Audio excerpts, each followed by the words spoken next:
champions, who do you think who are the biggest threat to you guys this season? Wow, I mean, that's the question that I am really avoiding to answer. But I guess at this point, if you're gonna ask me now, it's all about those 7 teams that are gonna vie just like us. Kasi right now we're all in even playing field. So walang may wins, wala pang may talo. So all spirits are high. Wala pang blemish yung for sure their check marks, their respective check marks for this season. So it's everybody's ano pa right now, and I'm just excited, in the next few months of how this season will come up. But with all the additions during the preseason, new coaches, new players. So for me, it's a win for the UAAP.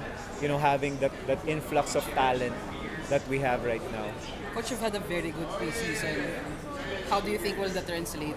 Well, it's no guarantee that it's gonna, having a successful preseason will not guarantee of successful postseason. But I'm not gonna complain with what we've seen, because the purpose of the preseason is pretty much size up the lineup that you have, the combinations, the players that are gonna play well together. So sa amin yun yung biggest takeaway namin is who are the guys that are gonna play the right tune together, sino yung dapat mo pang bigyan ng konting guidance, sino yung pwede mo lang pakawalan dyan. Siguro yun yung takeaway if you're gonna ask me nung preseason for us. So nakita mo yung mga personality, especially of our new guys.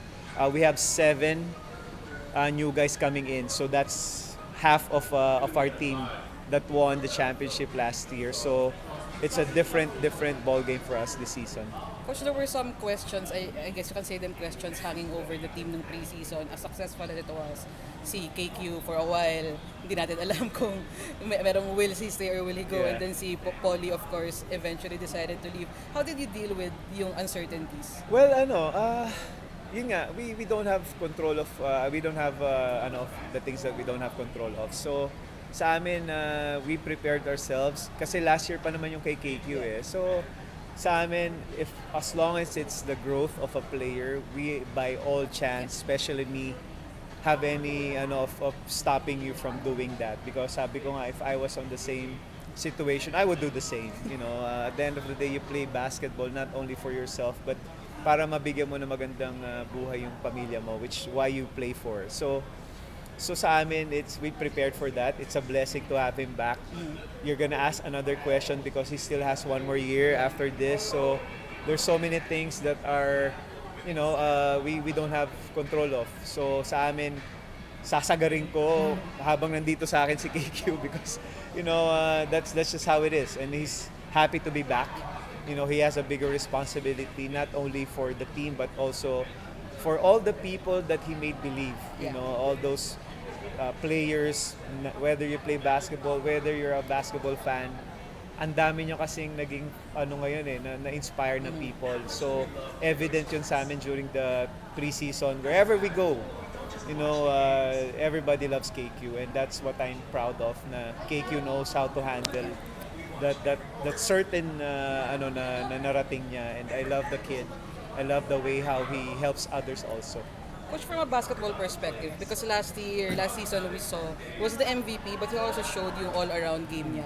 And then in this off-season, pre-season, he was participating with all these different teams, got call-ups to the national team. How have you seen him develop, and how will that help Lasal? Well, obviously, every opportunity that he gets exposed internationally or in a different level, like playing for Gilas, at the end of the day, it will benefit us kasi si KQ is a certain player that is so open to sharing whatever it is that he's getting. Kumbaga, kaya sa amin, the experience that he has, makes my job easier, just to put it that way.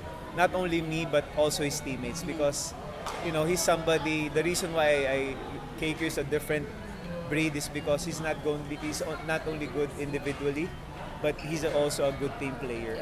Kaya, he's really a God's gift to basketball, and, I'm just so fortunate and blessed to really be sharing the court with him, sharing the dugout with him. So isa yun sa mga bagay na ngayon binibilang ko na because you'll never know how long you're gonna have that kind of player. Or hopefully mapasa niya yung ginagawa niya sa mga future Lasallians or the athletes that we're having right now. Speaking of future Lasallians, Coach, is Mason Amos one of the players na you hope may impact nung... Oh yeah.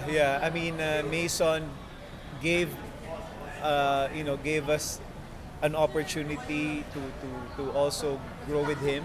So we support him all the way. That was a big decision that he made during the postseason. And yun nga yung commitment ko sa kanya is to make sure that the years that he's gonna lose because of eligibility is something that we're gonna aim as not only me and him but us as a community, and everybody loves him, in Lasal. in Lasal. Everybody. How have you helped him, Coach, with that? Because he went through, I mean, he made that decision and then there was a lot of backlash to it. How have you helped him through that? Well, it's just being honest with him. What he did, what he was supposed to do, and what he did is not for everyone. You really have to have a solid support group with you to go through that process. And even up to now, he's still facing it. Yeah. And ang sa amin lang is we want to make sure that we support him. I guess that's the only thing that we could give him is the support that he has from all the Lasallian community knows and shows love for him the way he really needs it right now. So yun yung binibigay namin sa kanya is the support. May impact na agad, Coach, because the UAAP has said... Yeah, that's what I told him. What you did right now will impact not only LaSalle but the whole college, not only the UAAP but the whole basketball community here in the Philippines. Coach, yung thoughts niyo lang doon about those changes in the eligibility rules? At the end of the day, I will respect the rules that the higher ups has made. But me as a human being, it's taking away the freedom for another human being to choose. The freedom to choose not only where he wants his basketball to go, but also where his future goes. Because you're talking about changing not only your basketball but also your education.